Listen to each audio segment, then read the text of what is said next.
The opinions voiced in this podcast are for general information only and are not intended to provide specific advice or recommendations for any individual. To determine which strategies or investments may be suitable for you, consult the appropriate qualified professional prior to making a decision.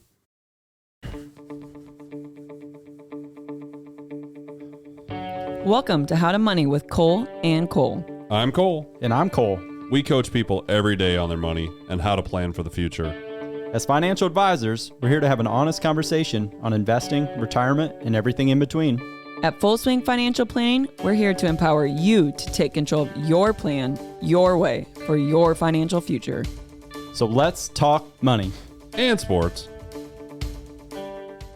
Welcome back to How to Money with Kole and Kole. I'm your host, Baileigh Ashbrook, and it is our first recording of the year 2025. Yeah, Happy New Year. Welcome to the new year, boys. Happy New Year. It's that time of year where you got to scratch out the date all the time, make the mistake. Oh my goodness. I've already done like first date I wrote 1/2/24. Whiteout is the best friend. Yep. Or the scratch. Well, it was actually Initials. in a On the computer Excel spreadsheet, so I was able to update it once I realized my mistake. But yeah, it is as a new year. We got new goals that I know Bailey's so excited about, and we got new podcasts, and it's going to be a great year. I love the new year. I love not like just the idea of resetting your attention, getting excited, whatever you need to focus on. I love it. Finances, health, work, whatever it is. I love it. I hate this because I'm an optimist at heart, but I just think New Year, I'm like, oh, the weather's cold. Yeah, well, we're in Iowa. That's a bummer. I think the weather is great right now. Yeah, I love this. I love this temperature because you can either wear a coat or not. I know. You wear a coat. I know, but I kind of like wearing a coat. He didn't coming in today. He wore that right there. Yeah, it's like 20 degrees out. I wore a coat to work, but I just forgot to bring it here. But anyway, I like the cold weather and I enjoy the snow and all that stuff. I'm one of those people that I moved to Arizona for a winter. You guys know this. Oh yeah. I hated it. You did? I hated it. Oh, I'd be in heaven. I was golfing. It was 80 degrees on Christmas Day and I was miserable. Sounds amazing. No, outside, I missed the snow and the trees and I could do a Christmas no cold, no snow. The family. I missed everything about what Christmas to me means, I guess. Okay. Let's get into these goals. Right, I'm weird, I know. Okay, so our last episode we reviewed our 2024 goals. This episode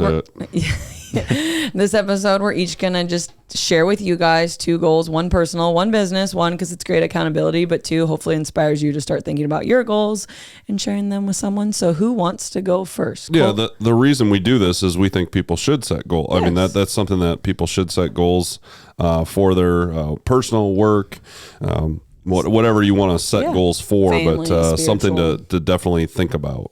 All right, Cole Jaeschke, let's do it. All right, so I've got. I have 3 written down. I'm only going to, 1 is more subjective and it's like just I want my wife and I to be more communication on our finance end. Like it's very one-sided. Oh, I love this. And for this podcast, this is great. And we've talked about it a lot. Not that we don't share anything. Everything's completely open. She's on everything, but it's just like some things just don't get spoken about because I'm just like I'm in cruise control or going one direction. So I want to have more communication on that. So that's kind of like I don't know how to monitor that other than myself being a judge at the end of the year. So it's not really a goal. It's more just a statement of like, hey, you're gonna wait till after the Vegas trip to have this goal take into effect. That's right? What'd you say, the dad math? That's dad math. Yeah, man math. But Yeah. I do feel like, and I'm just saying this, I think life gets really busy for couples, us included. And I think obviously we live in the world of finances, so our thumb's always on our own. So I just think in general, it is just like this connection thing of like, hey, well, let's set some goals. Let's talk about where the money is going or what we want to do, because it does touch everything. It does. We are next Thursday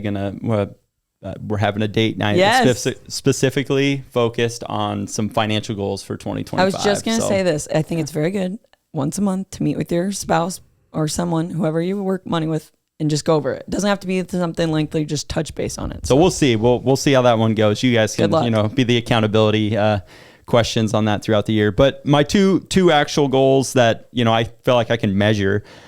First one on the business end is, I'd like to add 2 centers of influence to my network. So that's, whether it's by center of influence, it might be an attorney, a CPA, a mentor, someone that maybe refers business or I'm referring business to. I feel like we refer a lot of business out. So I'd like to expand my network of maybe a couple other people that I can refer business to, whether it's on the accounting end or legal end. And then my personal goal, this is I'd like to increase I track my net worth, on a monthly basis, and I'd like to increase it by a 10 to 15% margin through the 2025 year. So I'll be able to measure that without, sharing too much about my personal situation, so I can put it in percentage. You guys don't get to know Kole's net worth. Let's hope the stock market continues to go up. I know, that always helps, right? That always helps. I know Tesla was a help to you last year, right? That always helps, right? Yeah, if the market goes down 10, 15%, I got to make up for it somewhere else. So, so it makes it tougher. So that's good, though. Good one for me to measure, though. Those are great. That's exciting. Are you taking the Excel sheets to date night? No, because Chelsea just would not. She doesn't vibe. Get a marker board out. She doesn't function that way of like the spreadsheets and that was a joke. Doing all the math individually. It's funny when you give me an Excel spreadsheet, I'm going to sit down and I'm going to look at it and I'm going to make sure the numbers are right. I gave Molly that Excel spreadsheet that she talked That's about. That's why I said this. And I think she didn't even glance down at it. She was just kept talking to me face to face. And I'm like, no, look down. look at the sheet. This is the discussion. No, anyway. Yeah, that's funny. You got to talk to them how they want to hear it. So if it's not an Excel sheet, you just got to do a different method, but still same points. So how about you guys? Go ahead, Kole P. All right. So my personal goal is the same as last year. I love this. I am going to find a way to stop biting my nails. I'm going to. I didn't last year. I thought I could just put my mind to it and stop and just wake up one day and say I'm not doing it anymore, but that is not working. So I'm going to find a solution. And I'm going to do some research and actually do it. This is why I love that you're saying this again, because I feel like a lot of people either, especially financially, don't do it like the year they committed to doing it. So then they just never do it, or any goal. Or it's harder than they thought. Yeah, right? Yeah. I think that's always something. But I love that you're still committed. Like you still want this to be something. It's something important to you. So you're not just going to quit. Oh, didn't do it, so I'm done. Here, I got an idea for you. You can I've heard of people hiring hypnotists to get. That could be good. I don't know if that works for finger biting or not. The thing is, I thought I could just do it on my own. Yeah. I really did. I just thought I could wake up, say I'm not doing it anymore, and for periods of time it would work, but it's not something that I'm able to do on my own. And one of my main reasons for this goal is I'm seeing a couple of my children that are learning it from me. I'm not going to say their names. Blast them. No, I'm just kidding. I feel like if I make a goal to quit, maybe they will. Positive also. influence on the house. I always say this to Luke: more is caught than taught. Yeah. That's a good one. So work goal, kind of the same line as Kole J, not exactly the same thing, but I want to find another partner with business that either I took over their book of business or we expand to another location here in close to in Iowa, obviously, but we did that a couple years ago, and I'm not going to mention what names, and we can't use the names on the podcast, but I want to find another partner basically with a book of business that we can expand our business either out or here in Fort Dodge, but I want to just find someone that we can do that with. Growth. Awesome. Always looking for growth. All right, B, you're up. Okay. For my personal one, I'll go quickly. For my personal one, yeah, because you got like 80 probably. So. I do. No, I do. I'm just kidding. Stop it. Yeah. I don't. So I just started this like a couple weeks ago, and it's already been life changing. But I do not take my phone in my bedroom anymore. So like when I go upstairs for the night or in the evening, like I put it in a basket and I do not touch it for the rest of the evening. I've noticed, and my kids like Cam will bring me my phone if I don't have it on me, and I don't want them to think my phone's always with me, which it's easy to do. Probably sleeping better. Yes, I know there's because I'm not scrolling before. Yeah. Do you set a manual alarm then? Because that's like the only. That's what I was wondering too. So, I bring my phone to bed and I plug it in and I literally do not look at it again. I bought an adult alarm clock, not sponsored, obviously. The Hatch. And that's a brand name. Adult. It's an adult alarm clock. It's called the Hatch. So it lights up. It lights up at 4:40. It starts to slowly light up, and then it starts. Yeah, it starts to make sound at 4:50. Oh, okay, so it like gradually wakes you up. Yep, never peacefully. heard of that. So no more phone. So you're gonna see how long you keep that. I'm gonna do it. I want to do it all year, okay. Especially on the weekends. Like the weekdays, it's easy, but the weekends, like I'm gonna scroll for a little bit. It's quiet, It's time to myself. So that's one of my personal ones. That's what I'm sharing. And then at work, this is more like, again, you can't really measure it, but I really want to get my space cleaned up. I want to get my folders cleaned up to start the first quarter. I feel like I was very busy last year transitioning in life. I just want to hone in on scattered yes. all over. And my brain functions better when it's not scattered. So, and then also I just want to I want to learn some of the systems better. That's like one of my main goals. Now that like we've settled down transition, like obviously we're going to always keep growing, but like ClientWorks is one of our main systems, and Redtail, I want to like be very proficient and like actually use those to the full extent. Like there's a lot of things we haven't even dabbled into those. So that would be one of my career goals. Be efficient in our programs. That's why you're one of our fearless leaders. Always exploring. One of them, the fearless leader. Yep. Okay. Like the Ohio State. We forgot to talk about that. I think I just have a lot of energy and people feed off of it. Yes. Kind of like the Notre Dame Fighting Irish. Okay, their coach, how old is he? He's young. I don't know how old he is, but he's young. Cunningham, is that his name? He's kind of young. Freeman, that's right. I said to Luke, I said, who is this? Probably 40 That's maybe? become a trend that head coaches are becoming younger. Younger. Arizona State coach is 35. Oh my gosh, I was like mind boggled. He's got baby face. There's coaches in the NFL that are under 40, which is very. He was a used good-looking to be man, is like where I was going very with that. unusual, but under 50 used to be unusual. Yeah, I mean it takes a lot of energy, man. Those guys are. That's true. They play more, and the recruiting system's different. I mean, you really are committed. We're all alive, though. We are all alive. Yeah, college football playoff. It's going to be pretty much over by the time this podcast come out. But Kole, I have Texas. Kole J has Notre Dame. Yep. Penn State. Baileigh has Penn State. So if Ohio State wins it, none of us win. But they're looking good. Well, we got 3 out of 4, so we should be good. Yeah, not doing. Well, we also did make a rule that no one could take Oregon or Georgia. And they both got blown out. Yeah, wild. So that's great. Well, all right, enough of the sports talk. Short today. Yeah, but good luck on your goals. Make sure if you're listening, take time, sit down with your partner or yourself, especially financially, because that's what we're here for. Make those goals. Okay, so that was great setting goals. We did our sports talk. We even talked about what we're going to talk today about, but we're going to do 10 retirement myths and we're going to debunk them and what you really need to know about them. So I like this, which is like kind of like our personal statement ones we did back in 2024. We're going to go through one, talk about it, and go to the next. So myth 1, you need $1 million to retire. Yeah, I mean, this is a very broad statement, right? $1 million does seem like a stereotypical like dollar amount a lot of people think they need to have, but you know, I've said this a million times, but it's all relative to your situation and the personalization of your goals and situation. So someone that needs, $3,000 a month to live on might not need $1 million, but someone that needs 10 or 12,000, 13,000, they might need much more. So it's one of those things of like never putting yourself in a box of like, hey, I got to get to this number. Unless you really know that's your number, you've gone through a plan or gone through an analysis, and there's a lot of retirement calculators and different things you can go out and figure, but there's a lot of factors to go in, Social Security, pensions, what your significant other's retirement situation looks like. Well, and where you live. Yeah. That's a huge thing. Cost of living. Obviously in Iowa, $1 million will get you to go a fairly long ways. But if you live in California, obviously you need a lot more money. Yeah, that's going to get you through about 2 years probably.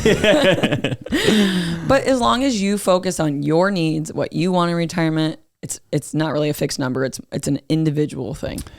All right, Kole, let's go to number 2. Myth number 2, Social Security will cover everything. Yeah, it will. No big deal. Yeah. All right, move on. That's what I'm banking on. Social Security. So Social Security was never designed to be your retirement income for and that be it. It is supposed to supplement your retirement savings. It was initially to supplement your pension, but obviously that has evolved. A lot of people don't have pensions anymore, and it's more your 401k, 403b, that type of retirement.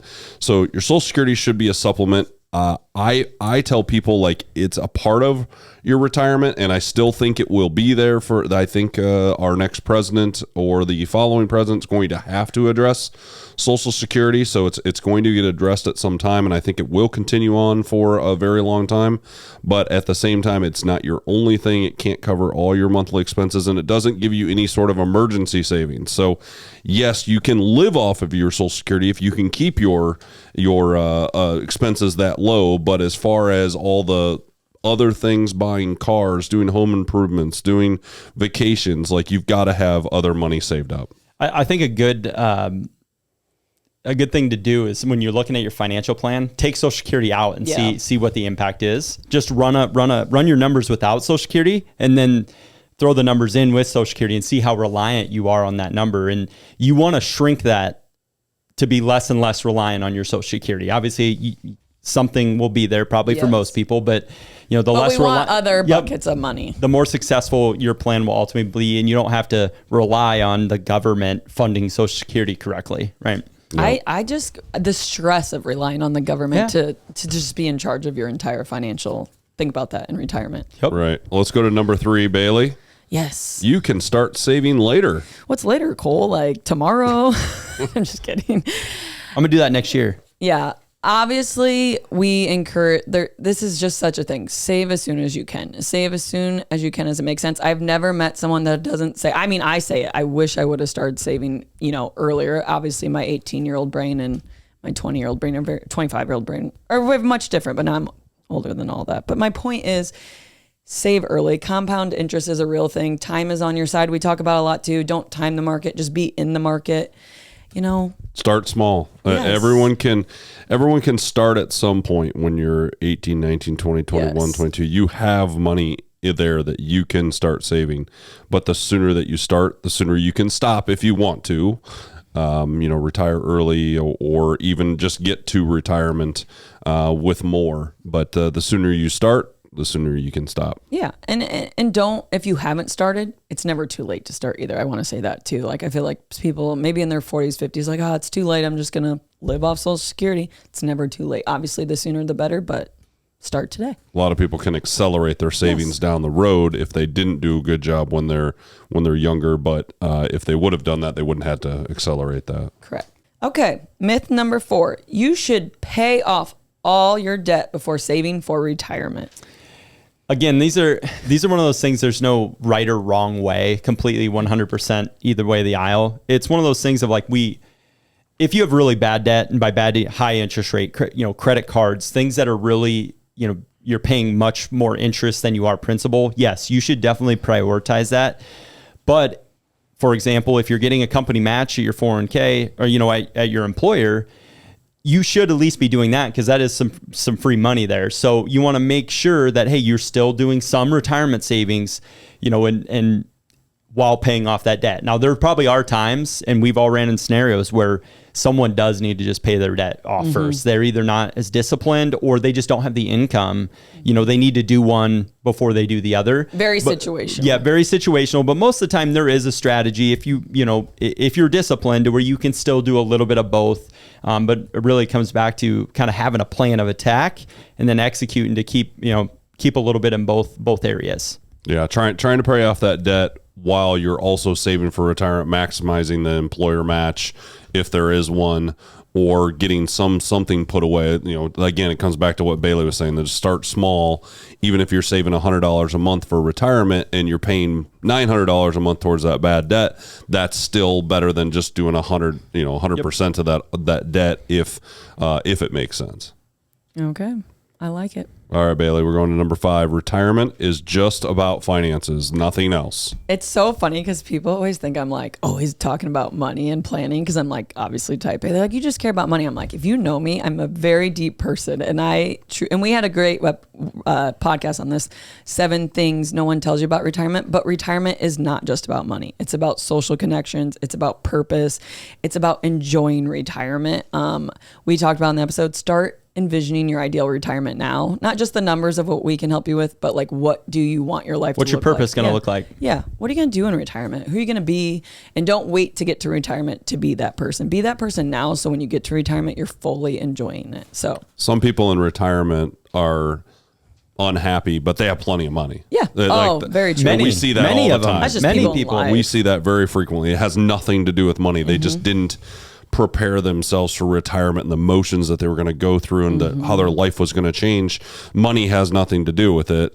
And that made them unhappy going into retirement. Focused on the destination, right? They're so focused on the destination, but once they get there, they're like, what do I do now? And it's a phase of life where a lot of things change and big things happen. So you just, being grounded in who you are and what you want retirement to look like. Way more than numbers. This podcast is produced by Spin Market and Digital.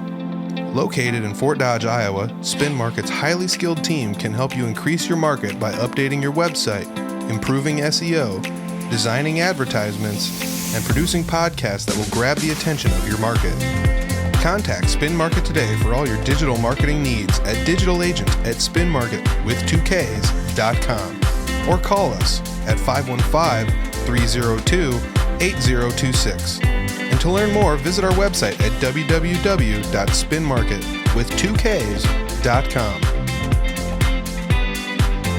That's Digital Agent at spinmarket.com or 515-302-8026. Or visit our website at www.spinmarket.com. Let's do our first dollars and cents of 2025. Dollar bills, y'all.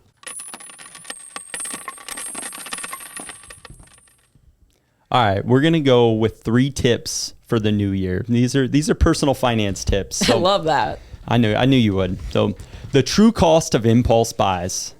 The average American spends $276 monthly on impulse purchases. Ooh. Isn't that crazy?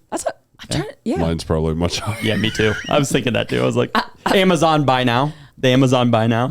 Yeah, I'm not going to put it in Bailey's is much lower. Hers is like $4. There is once in a while. One coffee every once in a while. No, when I really want something, I've been thinking about it for a while. All of a sudden, I'll just buy it. That's not an impulse buy, though. You've been thinking about it for a while. Well, this is what a Baileigh does. Like indirectly, the tip would be implement a 24-hour rule before buying non-essential items. So say it's something on Amazon that you're like debating whether you should buy or not. Mm-hmm. Wait put it in the cart, wait 24 hours, and then rethink about it. And I like that rule. Yeah. All right. Unused subscriptions. This is something in my world that I know. On average, people underestimate their monthly subscription expenses by 40%. Woo! Isn't that crazy? That's a lot. Yeah. I see a lot of reels and stuff of there's a lot of apps out there. But I think that's because there's so much now that is... Everything's a subscription. Like, my humidifier filter. They asked me if I wanted to subscribe. I'm like, what? Yeah, I'm just saying everything is on a subscription. Here's a tip. Audit your subscriptions quarterly to eliminate waste. So just run a bank account thing and you can look at all your recurring transactions for that quarter. Like, okay, do I need those or not? This is more on the business end, but a lot of businesses, what they'll do at the beginning of every year, at the end of every year, they'll put a pause on their credit cards. So like when their recurring transactions happen, they won't go through, and then the vendors or places will reach out, and you're like, okay, it triggers you to make sure that like, do I need to renew that or not? Right? Because I feel like a lot of them make them really hard to unsubscribe to now. I think there's a lot of regulation that's coming to where you're supposed to, every app and everything's supposed to have ability where you can just opt out with a button. I've got another tip on that one, and this is something that I implemented because I was having a hard time keeping track of it. Is that I have one credit card that all my subscriptions run through. That's kind of smart. So that's a great that idea. one is just our subscriptions, and then I know who's charging us for those subscriptions.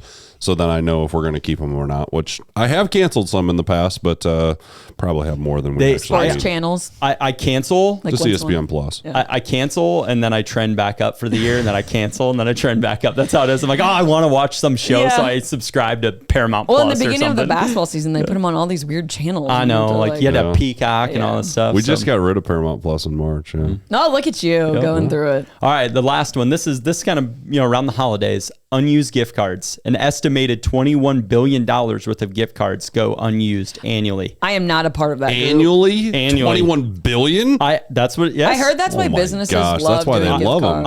I have a stack. I've heard that before. I have a stack in my house that's like, and I go. You can look up on any gift card balance online. You go and type the gift card. Do you have a bunch? We have quite a few like restaurants and stuff that like coffee places that we've just gathered. We use them. I'm looking at you. I'm like, use them. We had $150 one to Hobby Lobby, and I was like, Chelsea was buying Christmas. I'm like, use this. We've had this for 2 years. Oh my gosh. So use, sell, donate those cards before they expire. Most of them last quite some time, but make sure they do get expiration. Every once in a while, if you got to stack them, go through, write the balances on them, look them up online and use them. And again, it's the beginning of the year. This is a great time to just go through everything. I'm writing that one down, so I know we have some gift cards. Oh my God, and my gift cards. I took a permanent marker. Do not go unused. I went through and we had so many. I have a lot of food places. Oh my gosh, guys. I get a gift card, I'm pumped. I'm like, I don't feel guilty about spending. I'll use it. I love it. See, we got Kole P and tips down. Like, that's we help each other application here. Yeah, but once he's done, he's on to myth 6.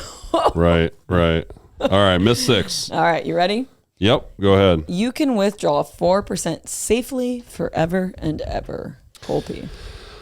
4% safely depends Maybe on explain the what rule. you have it invested in. Because if you withdraw 4% from a money market account over time, there are going to be some times where you're not making 4%, so you're biting into the principal. 4% on an all stock account, yes, you should be fine because the stock market returns 8 to 10% on average over the last 180,000 years. But at the same time, you kind of need to have both or something in between there. So it all depends on how your money's invested. Again, that's the value of coming to a financial advisor, because we're not going to put it all in one. We're not going to put it all in one thing. But withdrawing a 4% of your whole portfolio per year, you should be good as long as you're diversified. And to put that just in context, to kind of circle back of why that's a myth is, 3 to 5% is a pretty normal withdrawal rate for retirees. So you take your assets, you got $1 million with assets, and you're taking 4%, it's $40,000 a year. In theory, we should be able to maintain or grow that balance depending on, your risk return. And that's what Kole was talking about. But it's one of those things, again, it's such a, putting yourself in a box. Like there's a lot of things that come into play. And then, just your comfortability with different types of investments. And we are also talking about regular withdrawals. So we're not talking about one time a year you take $40,000 out, because I think that is a bad way to go about it. Someone has a required minimum distribution or a month or a distribution they're going to take every year. I always recommend to try to take it over the 12 months because you never know when the market is going to be up or down. You can guess wrong, right? Yeah. Or just be really unlucky. If you're just taking it every January 5th and the market's down 20% and then it rallies the whole year. If you would have divided that up by 12, you'd have saved yourself probably quite a bit of money because you would have gained some of your investment returns back. Correct. Myth number 7. Medicare covers all my healthcare costs. Kole Jaeschke. Complete myth. This is, does anyone know what healthcare costs? It doesn't cover, dental, vision, or long-term care, right? So long-term care is the biggest one that we see as a biggest concern on your retirement portfolio, right? Because it can be the biggest drag.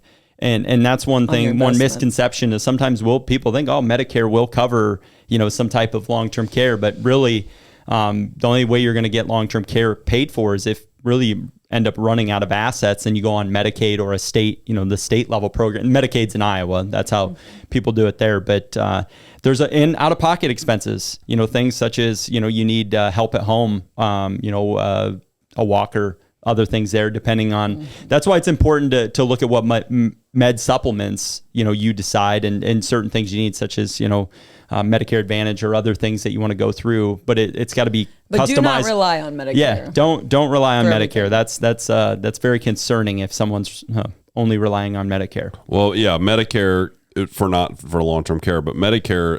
I had to explain this to a retiree the other day. Like, yeah, Part A is free, but Part B has a premium, and then you typically need a supplement. Plus, you have to have Part D. Like, it does cost you something in retirement. Now it's all income based, and most people fall into the lowest payment. But that payment this year is $182, I believe. I can't remember the exact number. You're such a nerd. But it's like $182 a month. I mean that's adds up. Almost $3,000 a year, $2,500 a year. So you've got to pay for Medicare, and also it doesn't cover everything.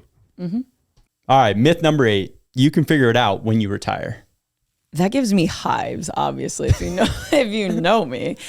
It just waiting till you retire to put a plan in place is just... Or 6 months ahead of time. That's what I'm just saying. That's what I'm just saying. The amount of people that work so hard their whole life and they're so, thrilled about their savings, which I'm not saying, and then they come in like the day after they retire, or I already did this with my pension, or like they just don't really have a plan, or they don't have enough saved. Unfortunately, I've seen that many times where someone's made a decision on something and they're like, I don't know why we did that. It was just some person told us to, or we did it. And you're like, gosh, if you would have talked to us 3 months ago, we would have recommended something completely different. Or just like so proactively. Like we work with clients that are 10 years, 20 years out from retirement, but at least we're on the same page so they can start running these ideas by you. But like have a plan as soon as possible. It doesn't mean you're investing with us or, working directly with us, but start planning like, okay, here's where I'm going to, have a plan. Work with someone. Fail to plan to fail. Yes. I mean, it's the same thing with a sports team, with your retirement, with a business. If you don't plan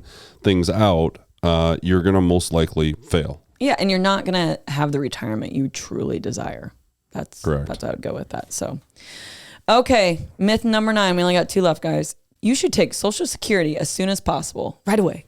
It's your birthday. Hit it. 62. 62. Yeah. The age hasn't moved since the 1930s, since they started Social Security, which you're so mad about odd. that. You should see your face. It's so weird you're like, it is odd. The earliest you can take Social Security is 62. This is in the 1930s, before most of our grandparents were born, and it's the same age. The politicians are worried about getting fired if they change that age. That's probably why. So. Yeah, that's probably true. But so you can take Social Security at age 62.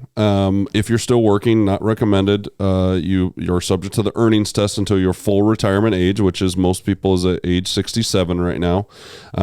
So yes, you can take it as early as possible. Should you is the myth.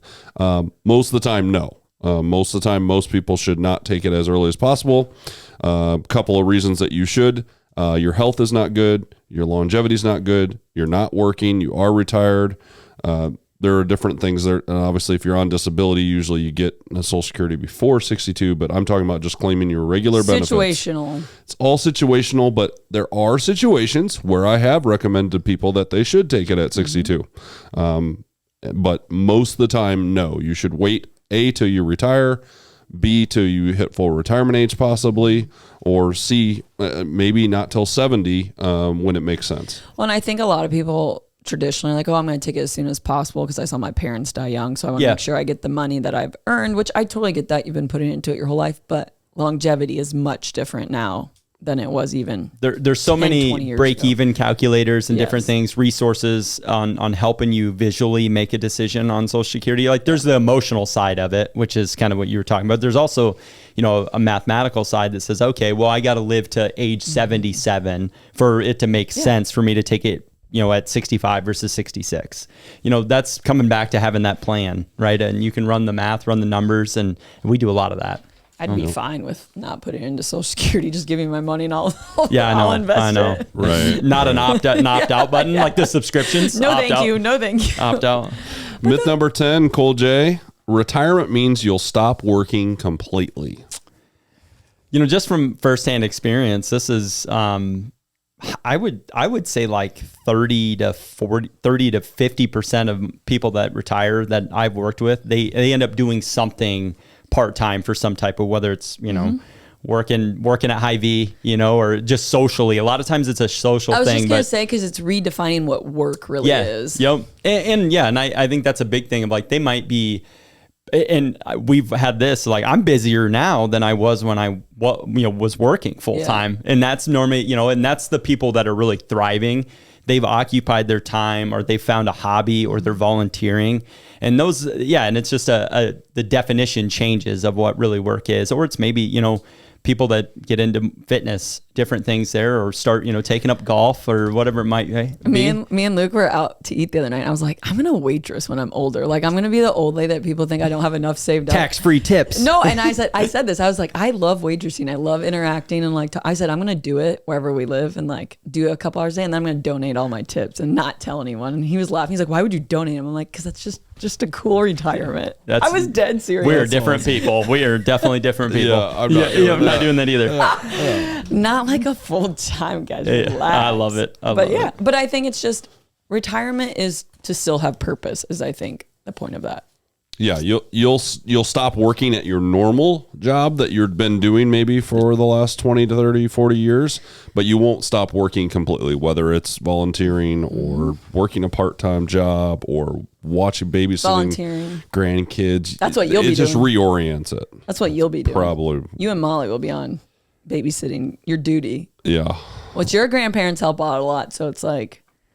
pass the torch. Yeah. Pass the torch. Pay it forward. All right, 2025, here we come. But seriously, listeners, don't forget, please like, subscribe, share, comment. Let us know if you want to hear anything. If there's some topic you'd like us to talk about, throw a comment, throw us an email. We'd love to chat about it. But we're excited for another year Another How to Money with the boys. 2025 is going to be a great year. We're going to accomplish all of Baileigh's goals, and we're going to try to rock it here on the podcast. Yeah, and at the end of the year, Kole won't be biting his nails. So hopefully. Let's go. I don't do it on the podcast. I don't think so. But. You have to. We have video to see, so we can do a replay if we need to. All right, let's do this. Let's wrap it us up, Baileigh. Ability is what you're capable of doing. Motivation determines what you do. Attitude determines how well you do it. Lou Holtz. Go Cubs. You've been listening to How to Money with Kole and Kole, the podcast of Full Swing Financial Planning. To learn more, visit their website at www.fullswingfinancial.com and follow them on Facebook and LinkedIn. For now, I'm Kole. I'm Baileigh. And I'm Kole. And we'll see you on the greens. For Security and advisory services offered through LPL Financial, a registered investment advisor, member FINRA SIPC.